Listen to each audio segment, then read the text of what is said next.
ലോക്സഭാ തെരഞ്ഞെടുപ്പിൽ പരമാവധി ന്യൂനപക്ഷ വോട്ടുകളെ ഏകീകരിക്കാനാണ് CPM ശ്രമിച്ചത്. അതിനുശേഷം രാജ്യസഭാ തെരഞ്ഞെടുപ്പ് വന്നു.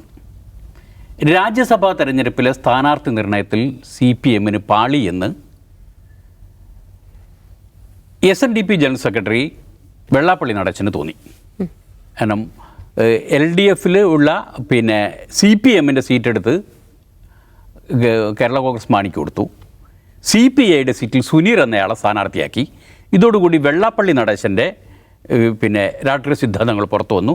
അദ്ദേഹം കേരള കൗമുദി പത്രത്തിൽ 5 ദിവസം നീണ്ടു നിൽക്കുന്ന ലേഖന പരമ്പര എഴുതി. ഈ ലേഖന പരമ്പരയിൽ അദ്ദേഹം പറഞ്ഞത് CPIM ന്യൂനപക്ഷങ്ങൾ പ്രീണനം മാത്രം നടത്തുന്നു, അല്ലെങ്കിൽ CPM-ൻ്റെ നേതൃത്വത്തിൽ LDF ന്യൂനപക്ഷ പ്രീണനം മാത്രമായിട്ട് നടത്തുന്നു, അവർക്ക് ഭൂരിപക്ഷ വോട്ടുകൾ വേണ്ടേ എന്ന് ചോദിച്ചു.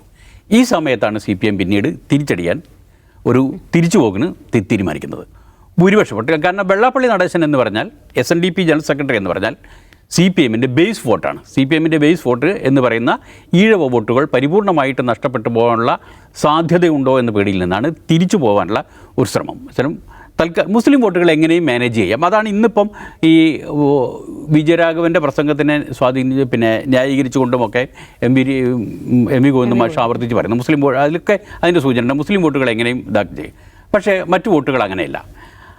അപ്പം ഈ കേരളത്തിലെ CPM കാലാകാലങ്ങളായിട്ട് ചെയ്തുകൊണ്ടിരിക്കുന്ന ഒരു പരിപാടി എനിക്ക് മനസ്സിലായത് ഇപ്പം മാത്രമൊന്നുമല്ല, എനിക്ക് മനസ്സിലായിട്ടുള്ള ഒരു പരിപാടി, ഈ ആവശ്യം വരുമ്പോൾ ആവശ്യമുള്ള വോട്ടുകളെ അത് ബാക്കിയുള്ളവർക്ക് വർഗീയ വോട്ടുകൾ എന്ന് തോന്നുമെങ്കിലും അവർക്കതങ്ങനെ തോന്നിയിട്ടില്ല. അവർക്ക് മുസ്ലിം വോട്ടുകൾ ആവശ്യമുള്ള സമയത്ത് മുസ്ലിം വോട്ടിനെ ഏകീകരിക്കാം. അതിന് ആരെയും കൂട്ടുപിടിക്കും, ആരെയും തെരഞ്ഞെടുപ്പ് രംഗത്ത് കൊണ്ടുവരും. ഇപ്പം EMS നമ്പൂതിരിപ്പാടിൻ്റെയൊക്കെ കാലത്ത് ഉണ്ടായിരുന്നൊരു സംഭവം എന്ന് വെച്ചാൽ സദ്ദാം ഹുസൈനെ വരെ പോസ്റ്ററാക്കി ഒട്ടിച്ചിട്ട് വോട്ട് പിടിച്ചിട്ടുണ്ട്. അത് കഴിഞ്ഞിട്ട് വേറൊരു ഘട്ടത്തിൽ CPIM പാർട്ടി കോൺഗ്രസിൻ്റെ ചിത്രങ്ങളിൽ EMS നമ്പൂതിരിപ്പാടൊക്കെ ഈ തേര് തെളിക്കുന്ന കൃഷ്ണനായിട്ടും പ്രത്യക്ഷപ്പെട്ടിട്ടുണ്ട്. ഇതെങ്ങനെ ഏത് തരത്തിൽ വേണമെങ്കിലും ഏത് സമയത്തും പ്രത്യക്ഷപ്പെടാം. ഇത് പല ഘട്ടത്തിൽ ഈ സംഗതി വന്നിട്ടുണ്ട്.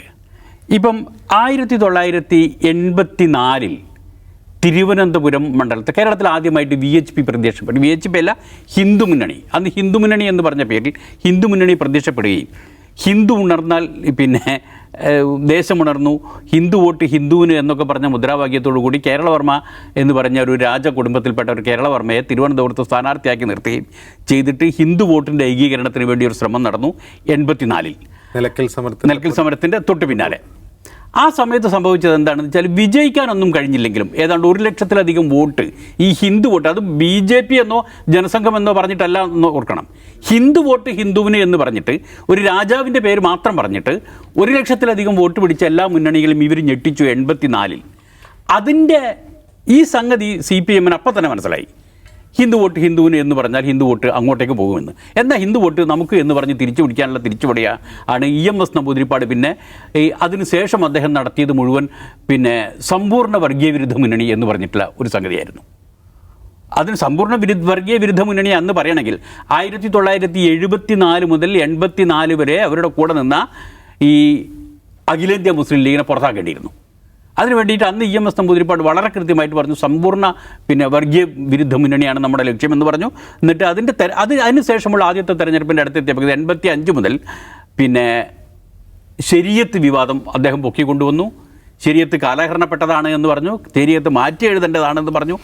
അതൊന്നുമല്ല, കോഴിക്കോട് മുതലക്കുളം മൈതാനിയിൽ ഇടതുപക്ഷ ജനാധിപത്യ മുന്നണിയുടെ പൊതുയോഗം നടന്നുകൊണ്ടിരിക്കുമ്പോൾ ആ പൊതുയോഗത്തിൻ്റെ വേദിയിലിരിക്കുകയായിരുന്ന അഖിലേന്ത്യാ മുസ്ലിം ലീഗിൻ്റെ പ്രസിഡന്റ് മൊയ്തീൻകുട്ടി എന്ന ബാവ ഹാജിയെ നോക്കിക്കൊണ്ട് EMS പറഞ്ഞു, അങ്ങനെ 7-ാം നൂറ്റാണ്ടിലോ 6-ാം നൂറ്റാണ്ടിലോ ഉള്ള നിയമം നടപ്പാക്കി തരാമെന്ന് പറഞ്ഞിട്ടൊന്നുമല്ല ലീഗിനെ മുന്നണിയിൽ കൂട്ടിയത്. കാലഹരണപ്പെട്ട നിയമങ്ങൾക്ക് വേണ്ടി വാദിക്കാനൊന്നും CPM-ന് പറ്റില്ല. ഇതാണ് CPM വന്നാൽ അവിടെ പറ്റില്ലെങ്കിൽ ഇപ്പോൾ പോവാമെന്ന് പറഞ്ഞു. അങ്ങനെയാണ് അന്ന് അഖിലേന്ത്യാ മുസ്ലിം ലീഗ് ഇറങ്ങിപ്പോകേണ്ടി വരുന്നത്. ഇറങ്ങിപ്പോയിട്ട് ഇന്ത്യൻ യൂണിയൻ മുസ്ലിം ലീഗ് ലയിച്ചിട്ട് അവർ അങ്ങോട്ട് പോകുന്നത്. കേരളത്തിലെ ആ വർഗീയതാ വിരുദ്ധ വികാരം എന്താണ്, പരിപൂർണ വർഗീയ വിരുദ്ധ മുന്നണി ഉണ്ടാക്കാനുള്ള ശ്രമം എന്ന് പറഞ്ഞാൽ ഇവിടെ ശരീഅത്ത് വിരുദ്ധ പ്രക്ഷോഭമായിട്ടാണ് അത് മാറിയത്. അത് 87-ൽ ആ സംഭവം കണ്ടതാണ്. അതിൻ്റെ ഒരു പുനരാവർത്തനം തന്നെയാണ് ഇപ്പോൾ ഉണ്ടാവുന്നത്.